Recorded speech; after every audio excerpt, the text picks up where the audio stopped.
राष्ट्र सर्वोपरि के भाव से गए थे। जो जिम्मेदारी माननीय राष्ट्रीय अध्यक्ष जी के आशीर्वाद से मिली थी, उस जिम्मेदारी का पक्के समाजवादी सिपाही की तरह जो नेताजी सिखाए थे उसी के कदमों पर चलते हुए हमने पूरा किया।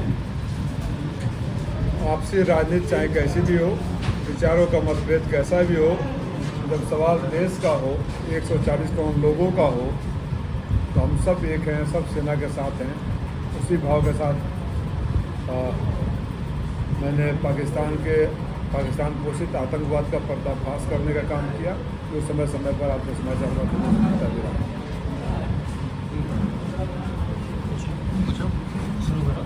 सर, महेंद्र राजभर को उनके नेता है कि मार दिए थप्पड़ से, क्या कहेंगे इस बारे में? इस तरह की घटिया राजनीति, गाली गलौज करने की राजनीति, मारपीट करने की राजनीति, देखिए मऊ का एक बहुत अच्छा संस्कार है, शायद ही बहुत कम जगह में मिलेंगे। हम यहाँ कई पार्टियों के हैं, चाहे समाजवादी की सरकार रही हो, भाजपा की सरकार रही हो, किसी की भी सरकार रही हो, कम से कम व्यक्तिगत रूप से एक दूसरे का सबने हमेशा सम्मान किया है। कुछ लोग आए हैं जिनकी भाषा या तो गाली गलौज से है या तो मारपीट से है। ऐसे वो लोगों का जवाब समाज ने ही दिया है और समाज ही वक्त आने पर फिर देगा।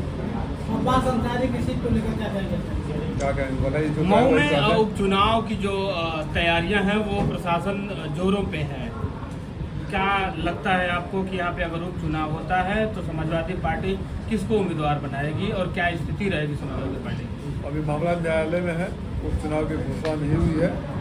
उपचुनाव की घोषणा होते ही जो भी समाजवादी पार्टी का प्रत्याशी आएगा वो आदरणीय अखिलेश यादव जी के आशीर्वाद से आएगा और हम सब मिलकर उसको फिर ऐतिहासिक वोटों से जिताएंगे।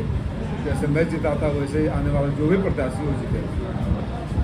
सरकारी एक तरफ देखा जा रहा है कि सरकारी जो शराब की दुकानें हैं वो लगातार खुलती जा रही हैं और दूसरी तरफ जो सरकारी विद्यालय हैं उन्हें बंद करने की स्थिति में पहुंच रहे हैं, यानी कि मर्ज किए जा रहे हैं। इसको कैसे देखते हैं आप? इस सरकार की नीति रही है कि फ्री डाटा महंगा आटा करके बच्चों को उलझाया रहे और व्हाट्सएप यूनिवर्सिटी के ज्ञान देते रहे। उनको इस बात से हमेशा डर बना रहता है कि बच्चे उत्तर प्रदेश के लड़के पढ़ लिख कर शिक्षित हो जाएंगे तो उनकी कुकर्मों का पर्दाफाश करेंगे, उनके झूठ का पर्दाफाश करेंगे, उनसे सवाल करेंगे। इस डर से विद्यालयों को बंद करना और शराब की दुकानें खोलना ये अपने आप में इनके संस्कार को दर्शाता है। उत्तर प्रदेश के मतदाता इसे देख भी रहे हैं और जो मदिरालय और पैसे के बल पर सत्ता में रहना चाहते हैं उनको वापस भेज देगी सरकार। 27 में जो सरकार बनेगी समाजवादी पार्टी की रहेगी और जो भी उत्तर प्रदेश के लोगों के साथ अन्याय हुआ है केंद्र में बनेगी तो अग्निवीर वापस होगा, उत्तर प्रदेश में बनेगी तो शिक्षकों की बहाली भी होगी, स्कूलों की बहाली भी होगी। महेंद्र राजभर को जब थप्पड़ मारा गया वो मामला जब सामने आया तो उसमें आपका भी नाम आया कि ये सब अखिलेश यादव और राजीव राय हैं, ये पैसा देकर के ओम प्रकाश राजभर ने आरोप लगाया कि ये पैसा देकर के उस व्यक्ति से गंभीरता लेते हो जिसने अपने बाप तक को नहीं छोड़ा हो, जिसने जिस सरकार में बैठे उनके मुखिया तक को नहीं छोड़ा हो, कब किसको गाली दिए हैं, कब क्या किया, आप सब आप ही लोगों के माध्यम से। तो ऐसे व्यक्ति को अभी भी आप उनके बातों को तरजीह दे रहे हैं। आपके पास है ना, आपके लाइब्रेरी में होगा ना कि कैसे आदरणीय मोदी जी को गाली दिया गया, अमित शाह को गाली दिया गया, योगी जी को गाली दिया गया, महेंद्र पांडे को गाली दिया गया, वहीं फिर हैं। ऐसे लोगों को मत तरजीह दिया करिए। आप लोगों को गुनाहगार है उनकी बातों को बढ़ाने के लिए। तो अखिलेश यादव के मंचों से भी बोलते थे, अखिलेश यादव के मंचों से यूं प्रकाश बोलते थे। समाजवादी पार्टी के लोगों ने नहीं, हमारे मंच से कभी किसी को गाली गलौज की भाषा नहीं हुई है, पहली बात।